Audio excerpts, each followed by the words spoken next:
Monday, the 14th of June. One last heave. The Prime Minister is today expected to announce a 4-week delay to lifting lockdown restrictions in England. But Conservative MPs are keeping up the pressure.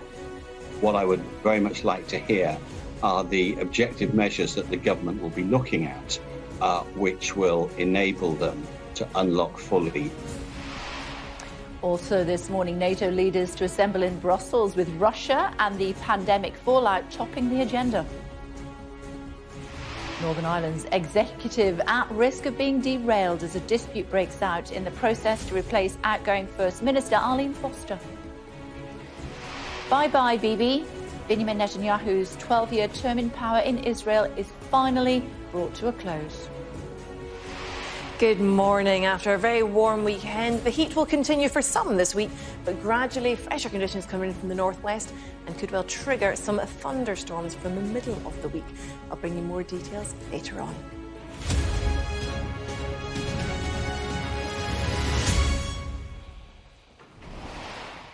Morning, everyone. One last heave. That's what the Prime Minister will ask the nation to get on board with this evening as he announces a 4-week delay to the lifting of lockdown restrictions in England.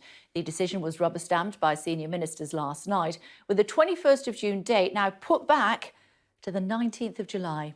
Boris Johnson will argue rising cases of the so-called Delta variant mean more time is needed to ensure more people have received both doses of a COVID vaccine. Our chief political correspondent, John Craig, has the details.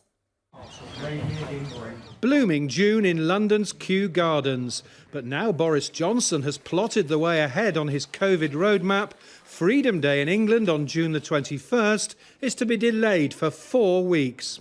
Obviously, I'd like things just to keep opening up more and more, but I think it really depends on whether things are safe or not to do so. It's a tricky one. I don't envy the job of the scientists to call it and the politicians to make the decision. The delay is the result of a third wave of COVID infections, which has persuaded the government to wait until more people have been vaccinated. And, crucially, more people have had a second jab. There are still 2 million people over the age of 50 who haven't been vaccinated. And just a month's breathing space would give us the opportunity not only to fully jab more people, including all the folk who are over 40, but also give time for the immune response to kick in. Besides the 4-week delay until July the 19th, the PM is expected to announce rules on masks and working from home guidance remain. Table service only in pubs stays and no change for theatres. But the limit of 30 wedding guests will be relaxed.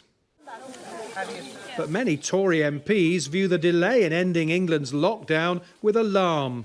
I can understand why there is a significant degree of caution, but what I would very much like to hear are the objective measures that the government will be looking at, which will enable them to unlock fully at some time in the coming weeks.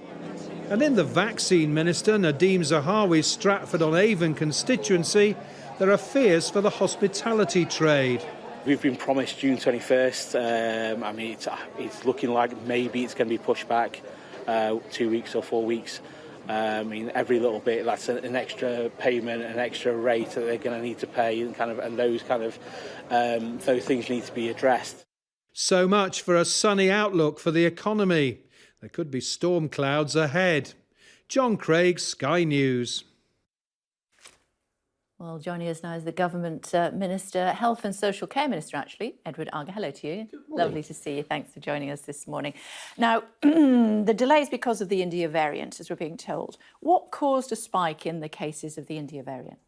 Well, first of all, I'm not going to preempt what the Prime Minister might say later today. But what we have seen with this variant is it's highly, highly infectious. When I was doing the morning round about a month or so ago, we didn't know whether it was 10% more infectious or 50%, and clearly we now know it's about 40% more infectious than the Alpha variant, the so-called Kent variant. That's what's driving the spike, and we've gone in a week from around 12,000 cases of Delta variant to about 42,000. That's a big jump, reflecting the fact that it's that much more infectious. And it's that's driving the concern, which the Prime Minister is obviously looking at very carefully at the moment. We have ourselves to blame, though, don't we? We should have closed the borders a couple of weeks earlier when we did with Bangladesh and Pakistan. Well, I think there's a number of points I'd make there. Firstly, Kay, the variant that we're talking about, the Delta variant, at the time we closed the borders, that was not a variant of concern, that specific variant. Second thing is, we've always got to remember the red list versus the amber list, as it were. Red list doesn't actually mean the borders are closed. If you're a British citizen, even when a country's on the red list, you can still come back into this country, albeit with the hotel-managed quarantine. And we do know there's a very large number of British citizens who have very strong links to India. So those people would still have been able to return. So we've got to be a little bit careful about understanding the difference between what happens on the amber list and the red. Yeah, they would have been able to return most certainly because they're British citizens, but they would have been quarantined in a hotel and they wouldn't have been returning to their homes in the northwest of England and other parts of the country, spreading the virus. But I do come back to that point I made earlier, that at the time we did put India on the red list, for want of a better way of putting it, that was not a variant of concern. That came a little bit later. So we acted before that was actually on the list. And we will see more variants, I suspect, going forward. What we've got to do going forward, which we've done, is make sure we have a robust border regime, but more importantly, that we get those vaccinations in people's arms, because that's the way we beat variants, which will appear. One of those variants, I say the Alpha variant, was from Kent, within our own country. We will see variants coming from other countries and indeed possibly within our own countries. The way to beat them, yes, is to be tough on border restrictions, but it's to get those vaccinations in. Can we at least accept that if you had closed the border with India 14 days before, when you did with Bangladesh and Pakistan, we may not have been in this position? Well, I think that's a hypothetical, Kay. We're saying we may not have been. We don't know is the short answer. Well, we do know what the figures were doing. I mean, the figures were twice as much in India as they were in Bangladesh and Pakistan. And as I said, when I discussed this a month or so ago, we were talking about it on Sky, I don't think that would have necessarily stopped the variant coming. We will see variants. One of the things we've got to do with this virus is get those vaccinations in to get that protection level up. But then we've got to recognise this disease may well be endemic for many years. We will have to live with coronavirus, COVID, going forward. Vaccinations is the way that we can do that.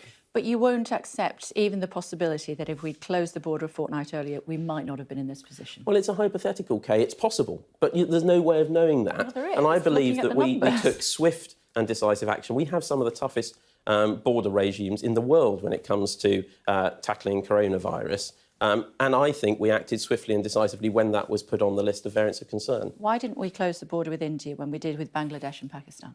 Because we believed the right thing to do was when that became a variant of concern, we looked at it, we followed the scientific data, we followed the advice we got, and we closed the borders swiftly on the basis of that advice when the advice was to do so. Well, the scientific data on the 25th of March to the 7th of April said that India, 5.1% of cases that were coming into the United Kingdom from India were positive cases, our own numbers, whereas Bangladesh was only 3.7%, and yet we put them on the red list and we didn't India. Well, as I've said equally in the past, there are a number of other factors when we make those decisions or when the scientific advice comes on the decisions. One of them is genomic sequencing. Can we understand these variants? India has, OK, we are world leading in this, but India still has an effective genomic sequencing programme. That's another factor that will have been considered. But I go back to that point, which is that this specific variant, the Delta variant, was not on that variants of concern list until, as I recall, after we made that decision. So we did move swiftly. OK. How do we speed up the vaccine rollout, given that that's what we need to do? I'm guessing that's what the Prime Minister is going to say later on. I'm not asking you to tell me because I know you won't. But how do we speed up the vaccine rollout? Well, I think we are going as fast as we can with that at the moment. We got, I think, and OK, weekend figures may vary sometimes from week to one. Second dose is about 275,000 into people's arms yesterday, by way of an example. The key for us is to catch up with those second doses, hence the reduction in the interval from 12 to 8 weeks for the over 50s. We've got the supply. We know we've got the supply to be able to do that.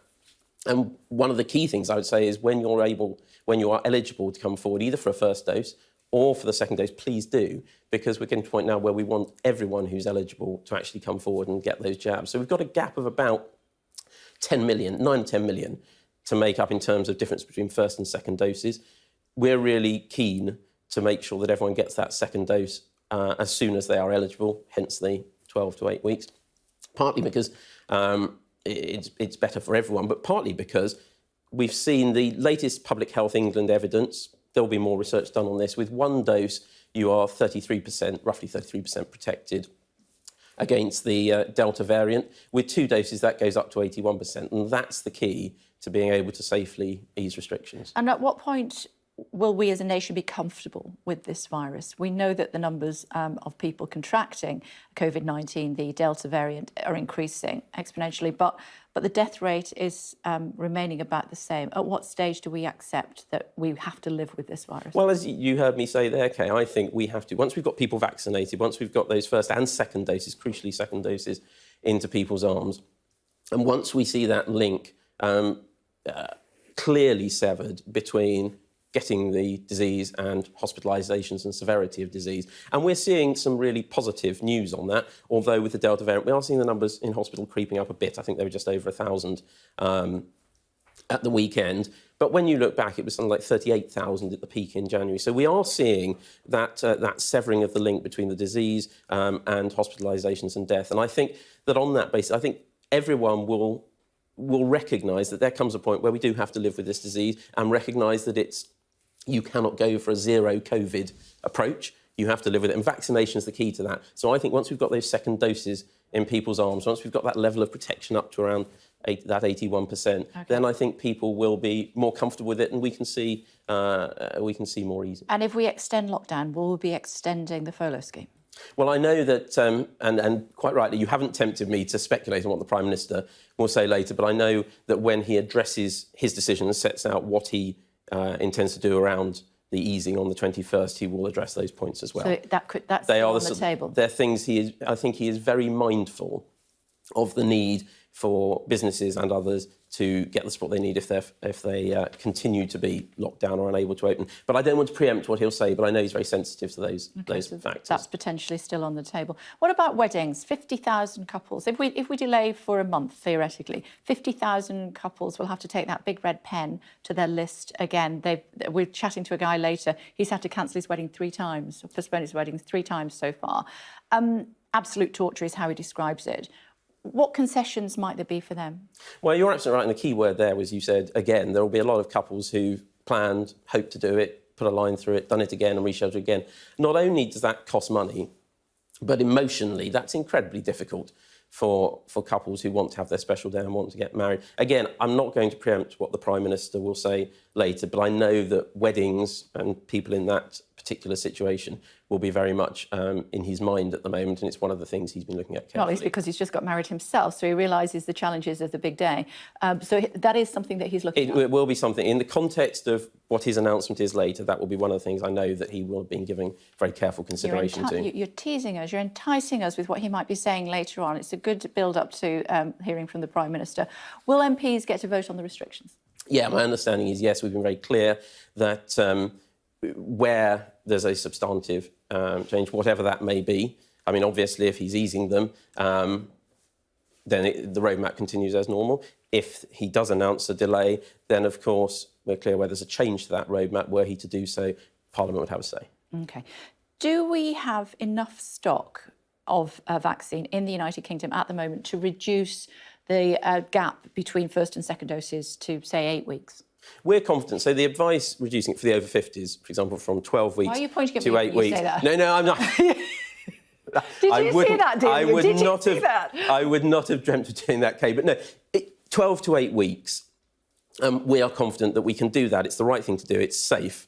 But that also we've got the supplies to deliver on that commitment. So we do. So we are confident that we can deliver on that, and that we will get those, stick to that key commitment, which is by the end of July, all adults having. Have you had both of yours yet? I've had my first one, which shows I'm a little bit later. I'm not quite over 50 yet, Kay. OK, we're going to move on from age, and if you mention it again, you're not coming back. Talk to me about Northern Ireland. What on earth is going on? We've heard that the French didn't feel that Northern Ireland was part of the United Kingdom. That's what the Foreign Secretary said. The French said, don't be ridiculous. We, of course, accept that it's part of the sovereign nation of the United Kingdom and Northern Ireland. It's not going to go away, this issue. No, I mean, I hope that President Macron misspoke when he said that. And I hope that it's not reflective of perhaps an attitude in Brussels or a view of Northern Ireland. Quite clearly, it is, as you say, an integral part of the United Kingdom. Northern Ireland Protocol is in place. It is challenging at times, but we've got to do everything we can, which is exactly what we're doing, to make sure that we honour obligations north-south, but also east-west. And the Prime Minister's been very clear that making sure that Northern Ireland gets the supplies it needs, continues to be treated as an equal within the United Kingdom, is of paramount importance to him. I hope that in the discussions which we saw last week and continue to have with the European Commission, we've set out what we think is needed to make it work. I hope that they will respond in kind with a comprehensive and pragmatic offer and in those discussions. But the Prime Minister has been very clear that regardless of that, he will do what is necessary to make sure Northern Ireland continues to be treated fairly as an equal part of the United Kingdom. A lot of criticism from former Prime Minister Gordon Brown. He's very critical of the way Boris Johnson is treating Northern Ireland. Talking about, I mean, it was a dire warning. He said the future of the Union is at stake unless the needs of all four nations are nurtured. Northern Ireland certainly feels like a poor relation at the moment. If what our reporters out and about are getting that impression. Will we extend the period past the 30th of June, if necessary, in order to try to get a deal over the line?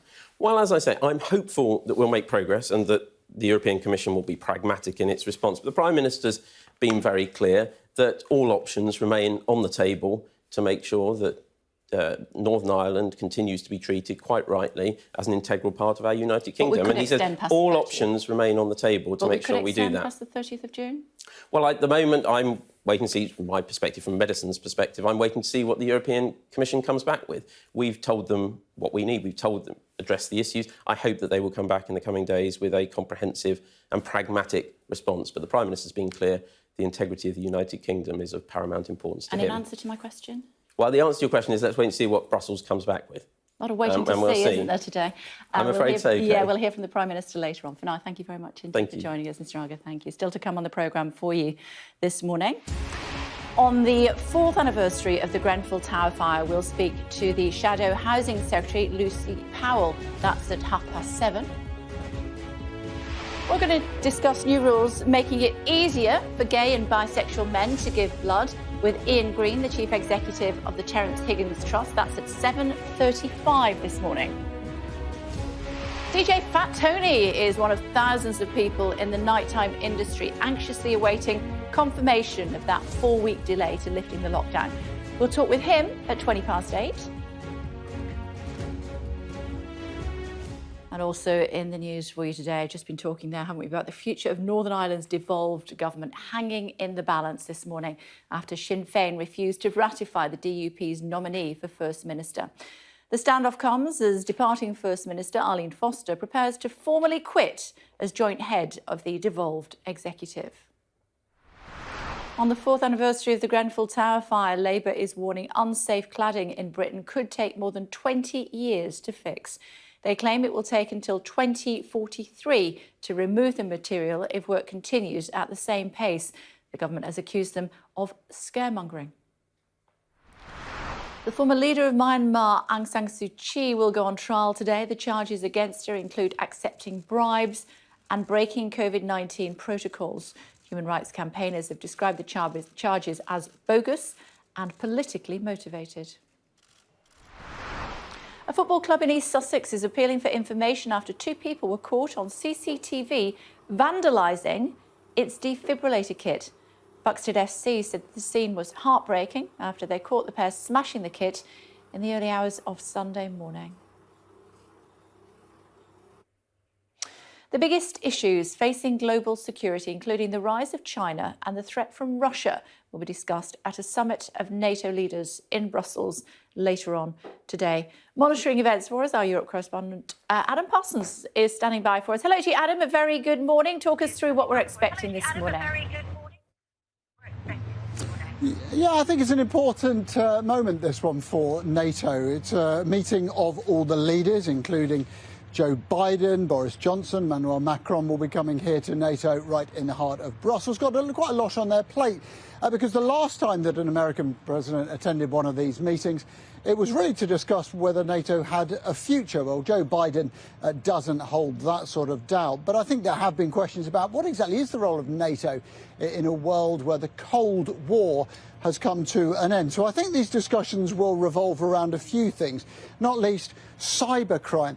For instance, if an attack is carried out, as was happened on the Colonial Pipeline in the US, does that count as a kind of form of war? What about an attack on space satellites?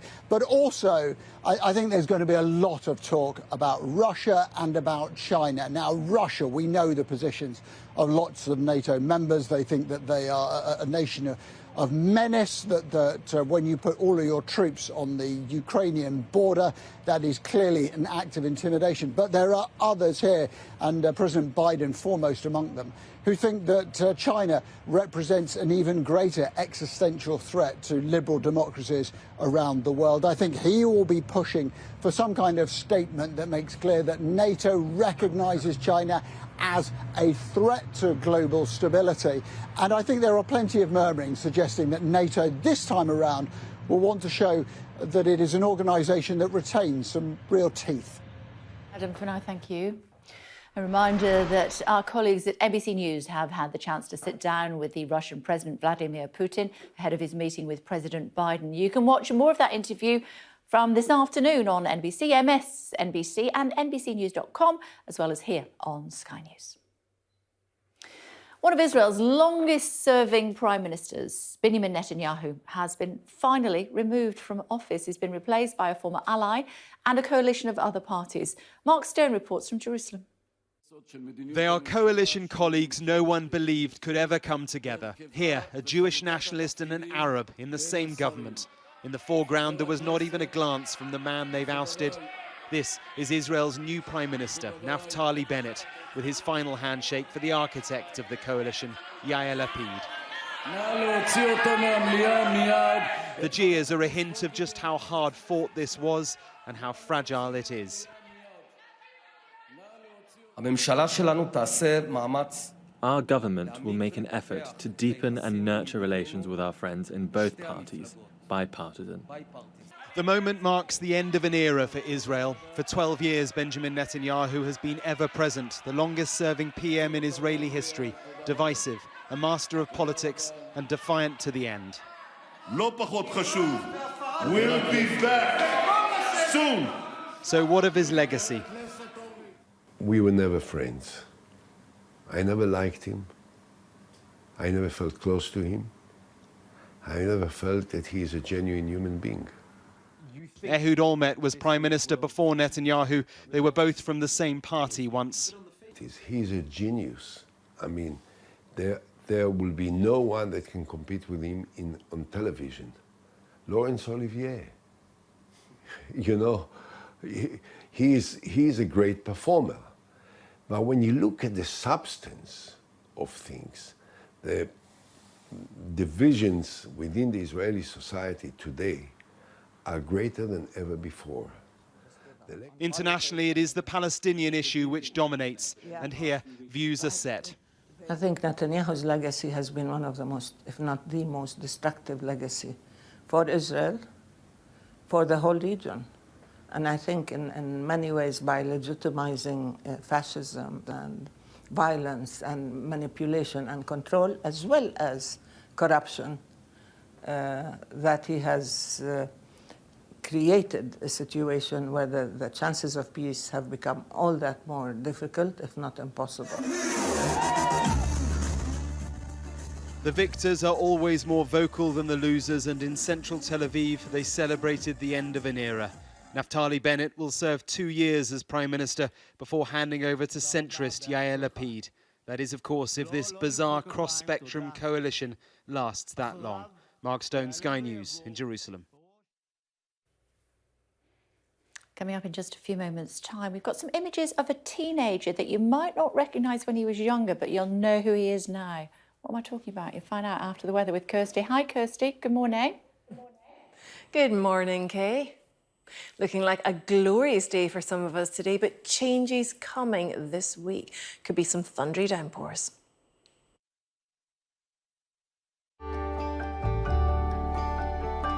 Look forward to brighter skies.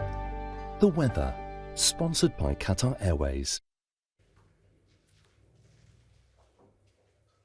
Weekend for some of us. We are going to see more in the way of sunshine as we head through the rest of the week, but increasingly fresher air coming in from the northwest and could well trigger some heavy thundery downpours through the middle part of the week. So for most of us today, we've got some sunny weather, but there is this zone of thicker cloud across northern England and Wales this morning, bringing with it some damp and drizzly weather. That will push southwards and weaken as it goes. It's quite murky and misty around the coast of the southwest, but very hot in the sunshine yet again in the south.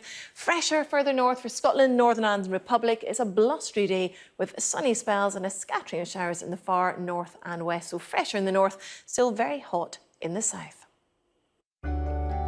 The weather, sponsored by Qatar Airways.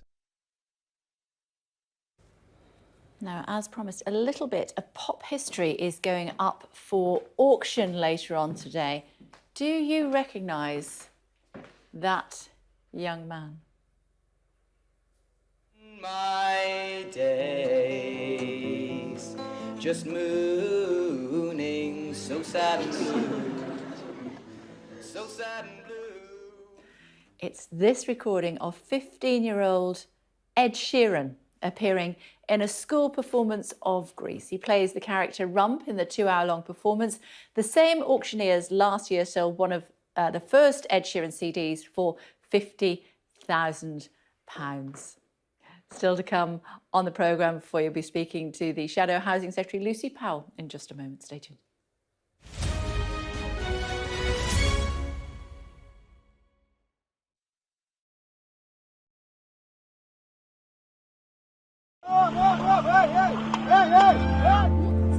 Only about half a mile from the Turkish coast, and it's evident that is the boat seriously overcrowded. This is one of the most severe viruses in the world.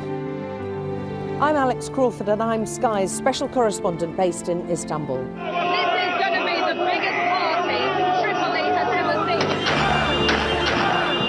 That's it it got us then. There's a lot of action going on, a lot of still. We aim to be the best and the most trusted place in news.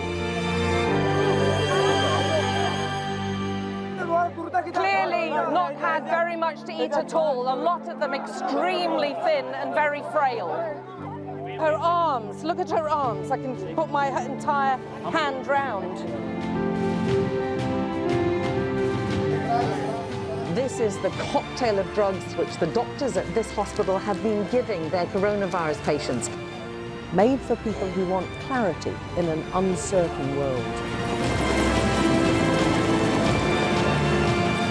Once it takes hold, it's very, very difficult for these firefighters to get a grip of it and get on top of it and put it out. The world's largest falls now down to a trickle in places. I can't imagine how much plastic is lying at the bottom of this huge lake. Oh! Getting up close and personal with a rhino. This is what makes the job so fantastic.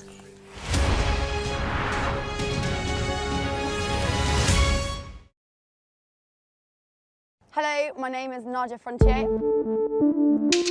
My name is Ryan Matthews. I'm the Marine Assistant at Rotherham Research Station, which is to the west of the West Antarctic Peninsula.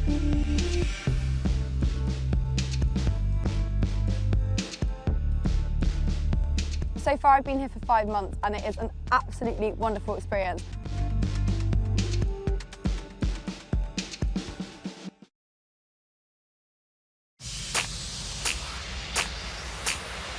My name is Fatma Zilzila, the founder of EcoStaff from Kuwait, where we face many environmental problems related to waste pollution, deforestation and lack of information. We are collecting recyclables from houses, schools and businesses in order to recycle them. In exchange of your recyclables, you get a treat. Hello again, everybody. Welcome to the breakfast programme. 21st of June was going to be Freedom Day, wasn't it? But we're expecting to hear from the Prime Minister later on this evening about what might happen on the 21st of June. Within the last few minutes, the Health Minister, Edward Aga, has hinted that the Prime Minister could consider extending the furlough scheme as well later on today. Well, I know that, and quite rightly, you haven't tempted me to speculate on what the Prime Minister will say later, but I know that when he addresses his decision and sets out what he intends to do around the easing on the 21st, he will address those points as well. So that's on the table. They're things I think he is very mindful of the need for businesses and others to get the support they need if they continue to be locked down or unable to open. But I don't want to preempt what he'll say, but I know he's very sensitive to those facts. Rob Powell is here. Good morning. Good morning. What did you make of what he had to say? Yeah, I thought even though we didn't get that confirmation, but I think we were never going to get the confirmation of the 4 weeks from Edward Arger this morning, he was sort of sketching out the context and the backdrop to this. I think, yes, maybe some extra financial support. We know furlough is being scaled back from July, even though it's extended through to September, and some people want to see that stay at sort of full throttle 100% or 80% wage furlough from July as well. On weddings, hinting that there could be something around that as well. But also, I think, setting what is likely to be the explanation for this delay when it eventually comes, that this isn't about trying to stay in restrictions forever to get to zero COVID. He said zero COVID won't work. We have to learn to live with this. But saying this is about getting 9 or 10 million extra second doses into arms so we can bring that protection up for the people that really need it. So I think that is probably going to be what we are going to hear when this delay comes out, to tell people not to worry. This isn't an endless slippery slope of restrictions that will go on forever. This is about getting extra jabs into arms over the next 4 weeks. But still no acceptance that the delay in closing the border with India had anything to do with the rampage of this Delta variant, forgive me. Yeah, I think the closest he came to it was saying, well, it might have, but we can't know. I mean, I think it seems pretty obvious that this variant was first detected in India. If we had acted sooner on India, then we would have had few cases being imported into the country. The government have been pretty unclear on their explanation on this. Matt Hancock has repeatedly said that places like Pakistan and Bangladesh were in worse positions, and he has data to back that up, whereas our own data, or not even ours, our data that we've looked at, that we've taken from Test and Trace, shows precisely the opposite. So I think, again, this is going to be one of many big questions that follows the government around, especially if in 4 or 5 weeks' time we are having exactly the same arguments about whether we should ease up or not. OK, thanks very much, Rob. Thank you. Well, let's put that to the Shadow Housing Secretary, Lucy Powell, should we? Hello to you, Ms Powell. It's good to talk to you this morning. Thanks for joining us on the programme. Do you think if we had closed the borders earlier with India that we would still be in this position this morning? Well, undoubtedly. Nice to see you, Kate, by the way. Nice to see you back again. I mean, undoubtedly, we were too late to put India on the red list. And that certainly, I think, had everything to do with the fact that the Prime Minister was supposed to be going out there himself. So there was a real political reluctance within government to do that. So I think that 3-4 week delay on India being on the red list has undoubtedly seeded the Delta variant much more widely here in the UK than it might have otherwise have done. You used to serve as Shadow Business Minister, I think I'm right in saying that, Lucy Powell. Do you think, I'm not saying that the Health Minister said that they were definitely going to extend the furlough scheme, but he sort of hinted at it during my interview just a short time ago. I'm guessing, of course, Labour would support that. Well, we absolutely would. If there is going to be a delay, which it now seems almost certain that there is going to be, businesses need to know that especially those businesses, and they're the same businesses that have been at the sharp end of this for the last 15 months, the nightclubs, the wedding sector, the large events, those that have been completely closed through most of this time, need to know that they've got that extra support there to remain closed. And many other businesses will continue to be affected by social distancing and other measures which stop them from getting their usual trade and profitability in their businesses. So we've always said that business support has to sit alongside the public health restrictions. So for as long as they remain, the business support packages need to remain as well. And I think we also need to see today more from the government about what they're going to do on public health terms if the delay happens. How are we going to get more people to get those second doses? Will they bring forward, as we've been calling for weeks, more targeted vaccine surges in the communities and places that have been most affected, like here in Greater Manchester and Lancashire and other parts of the country? They're still not doing that. So we do need a ramping up of these things in order to be confident that the next stage of the roadmap can be reached in that 4-week time, if that is when it's going to be. At what point will Labour be comfortable with where the virus is in the United Kingdom? We heard from the Minister an acceptance that we will always have to live with COVID-19, but what would Labour be comfortable with?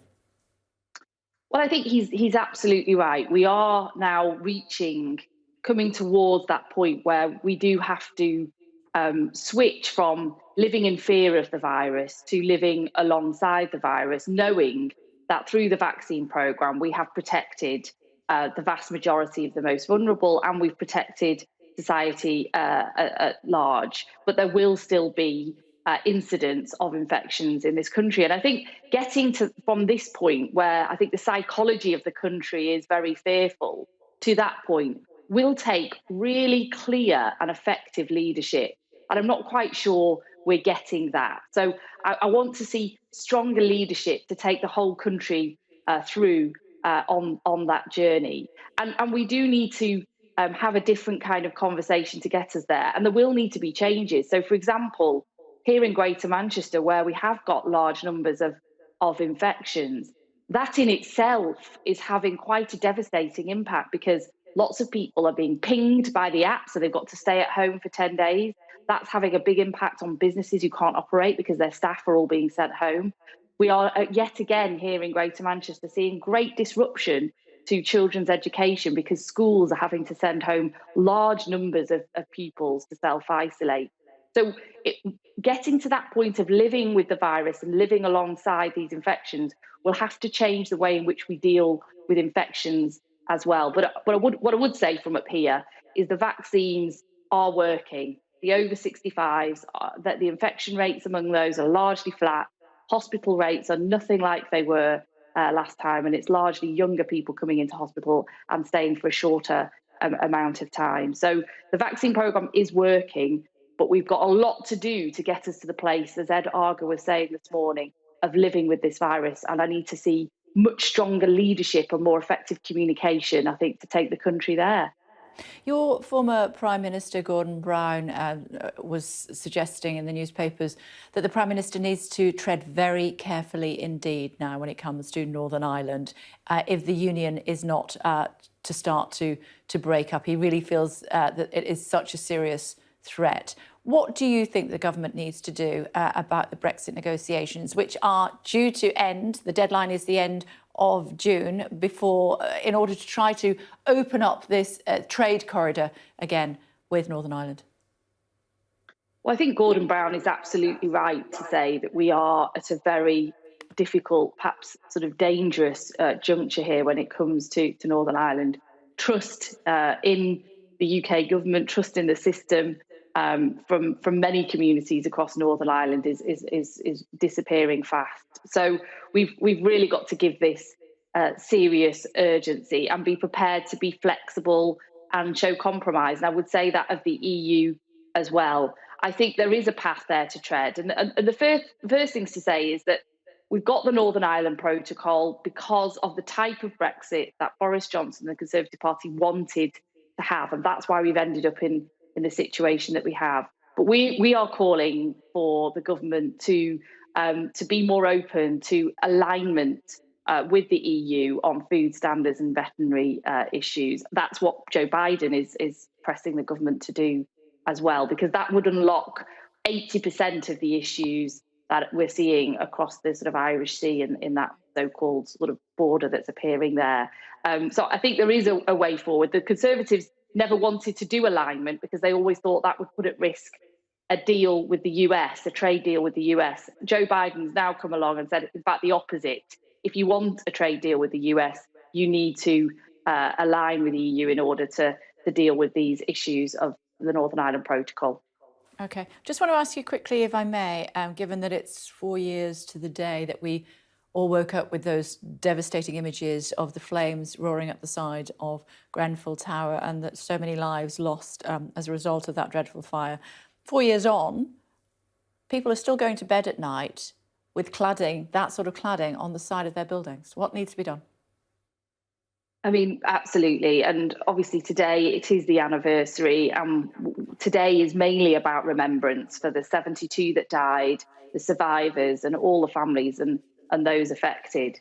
And the survivors and the families from Grenfell have always been very clear that what they want to see is faster action to make sure that nobody else could possibly go through what they've gone through. And unfortunately, 4 years on, we are still seeing many buildings around the country with the dangerous ACM cladding, with other cladding issues, with now what people are discovering, other fire remediation issues. And at the pace that we're going, at the pace the government are going at to make buildings safe, it's going to be another 22 years before all the high-rise buildings in this country are made safe. So they set aside £5 billion worth of funding to start putting this right. But what we really need is very effective leadership, strong leadership, bringing all parties together to actually get this work done and make buildings safe, because people are living in unsafe and unsellable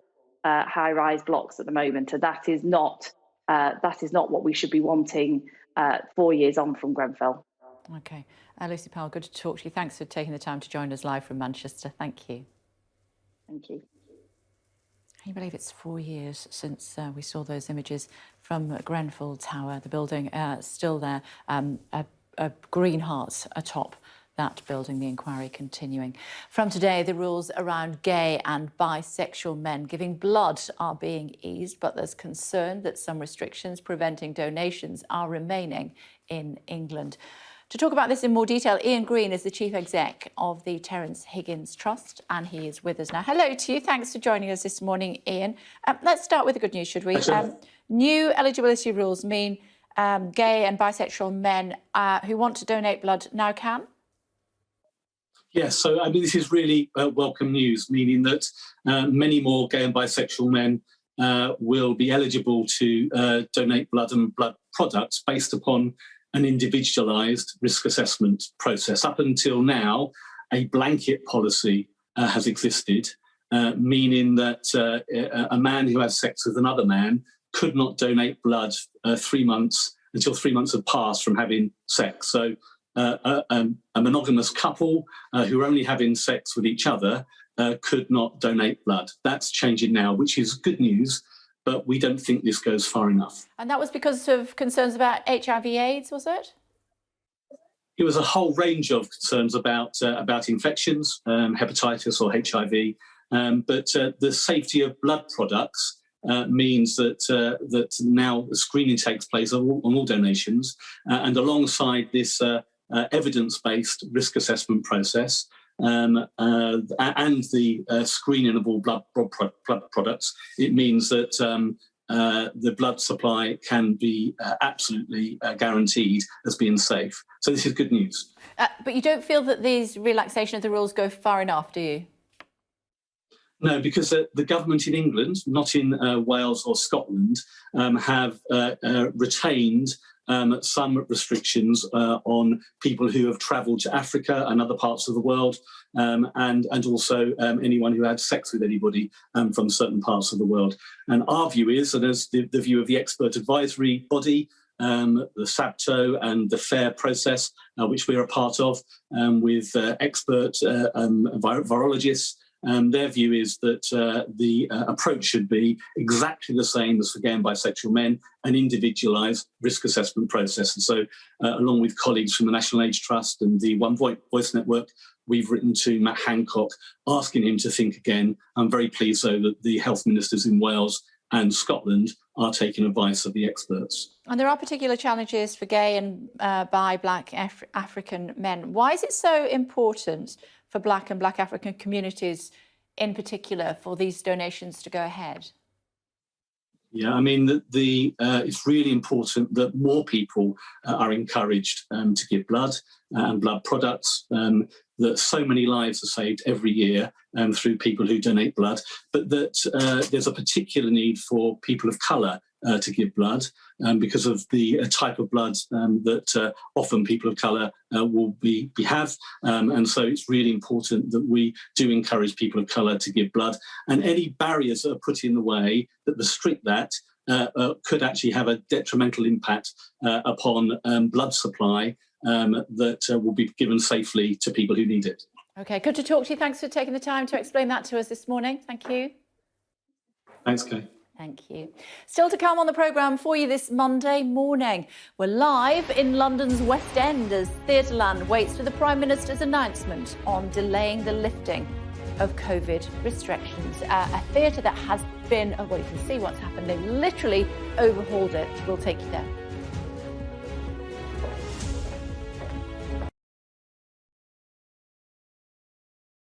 Pisces 3 was a small mini submarine that was on a job in the North Sea, the Atlantic, about 150 miles off the coast of Ireland. And what happened was that its job was effectively to relay cables that were connecting the telephone cables from Canada to the UK. And what happened was that there was a problem with one of the pipes at the back, and water came in and it sank down to a depth of sort of 1,600 feet with the two men on board. The way I always try and describe it to people is, if you imagine being in a telephone box and the telephone box is sitting next to the Empire State Building, and the Atlantic sweeps into a height 10 stories above the very top of the Empire State Building. That's the predicament that these men were in. It's an incredible story, and it's a testament to what's known as the Brotherhood of the Sea. There was a massive rescue operation that involved a team from Canada who were flown over by Hercules aircraft with their own miniature submarine.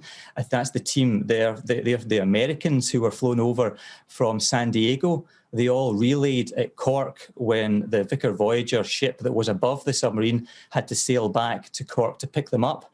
And then they got back onto the actual rescue site. And the terrible thing was that they didn't actually know exactly where the submarine was. The cable that had been, there was a buoy effectively attached to the submarine when it was in operations, but that had been disconnected just before the sinking. So they effectively knew where the haystack was. They just didn't know where the cable was. Roger Chapman, who was one of the survivors, wrote a memoir about it just a couple of years after the event. So that came out in 75, 76.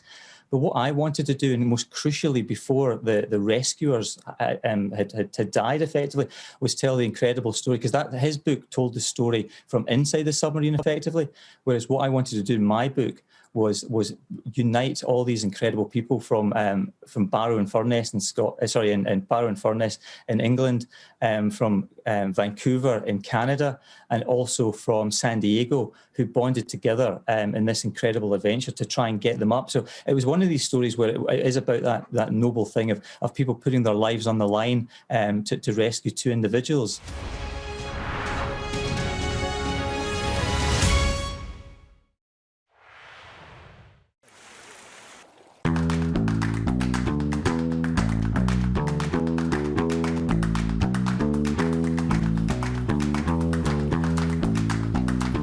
Dan usaha saya menggarap lahan hutan.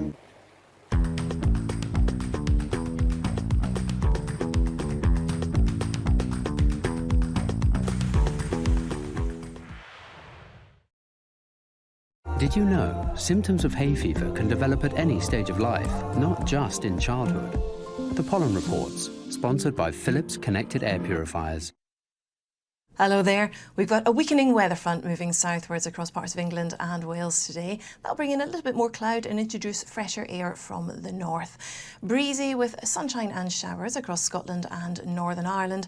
Temperatures, though, in the south still very warm in the sunshine across southern England, up to 28 Celsius. So strong summer sunshine and grass pollen levels peaking as well. Very high for many southern and eastern areas. Low to moderate grass pollen elsewhere. The Pollen Reports, sponsored by Philips Connected Air Purifiers. And if you're suffering with hay fever this morning, I hear you. Now, whatever happens today, with the Prime Minister's announcement on lockdown, theatres will be among the last businesses to reopen at full capacity. Joining us now is Sir Howard Panter, owner of the Trafalgar Theatre. Hello to you, Sir Howard. Good morning to you. Good morning, good morning. Tell me about the renovations that you've had done at the theatre. Well, we've done a fantastic job in taking it right the way back on the one hand, to how it was in the 1930s. So some of the decoration that you may have just seen and some of the wonderful artwork that we've discovered hasn't been seen for about 90 years. But as we peeled back the layers of plasterboard and other coverings, we discovered what I call Tutankhamun's tomb for the first time. It's absolutely glorious. It's been a work that we've done with many historic societies, with many pictures, with many drawings, and with lots of craftspeople creating something that's absolutely exquisite. And what I think is great about it is when you're in the building, you actually think, this is a good place to be. I like being here. This is special. And that's obviously one of the things that theatre's got to offer, that it's special places with special things happening in them. Oh, I love Art Deco. It's absolutely my era. Is there a particular piece that you are most fond of?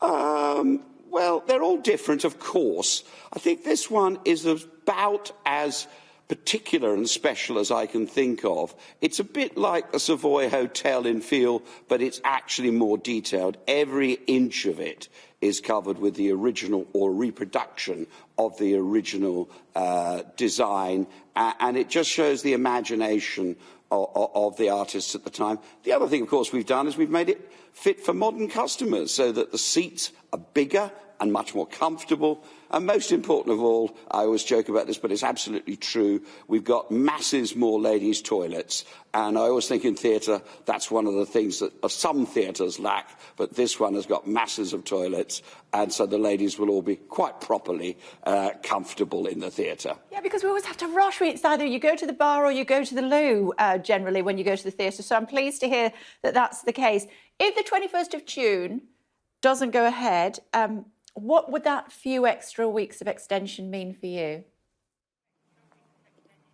Well, I think the problem is that as Boris, throughout this whole roadmap period, as you know, has said almost consistently, there is nothing in the data that makes him think that the 21st of June is not going to be met. So naturally, we've had to mobilise hundreds and indeed thousands of people working across the industry to get ready to start at the 21st of June. So a lot of people's jobs will be in peril, a lot of investment will be in peril, because we've been keeping this entity and this industry going, we and others, been keeping this industry going for 15 months out of our own investors and our pockets. It's not kept going by the government, it's been kept going by us.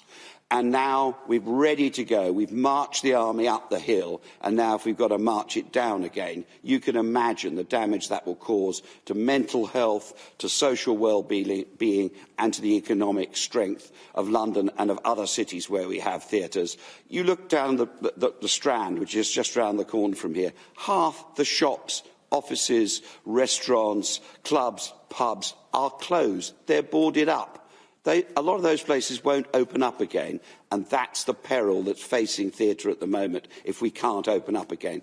All those thousands of jobs, that huge impact on the economy. You know London is the biggest driver in the UK economy, and you know that the cultural industries are either the third or the fourth biggest contributor to GDP. So to take that away for another month means losing millions of pounds and thousands of jobs, I say, not millions of jobs, thousands of jobs. So it's very serious indeed, particularly when, of course, it's serious, COVID, and of course, I know personally it's serious from various things that happened in my family, and I'm not diminishing any of those facts. But the fact of the matter is hospitalisations are basically flat. The vaccines work. They work. Yeah. And mortalities, thank God, are tiny. Okay. So it's just completely disproportionate. That's what we all feel. So, Howard, let's look to the positives. By the end of July, you will have Jersey Boys on in that theatre. Now, I have seen Jersey Boys, I kid you not, 18 times at the theatre. Talk to me about what your favourite Frankie Valli song is. Do you have one? Oh, What a Night, it's got to be, hasn't it? I mean, Oh, What a Night is just one of the greatest hymns to enjoyment, to the special nature of relationships, and it's just a fabulous tune. And it's been a hit all over the world, not by accident, because people love Oh, What a Night. We're out of time, so Howard, it's great to see you. Can't Take My Eyes Off You is my favourite, obviously, really, given that I've watched it 18 times. Good to talk to you. Thank you.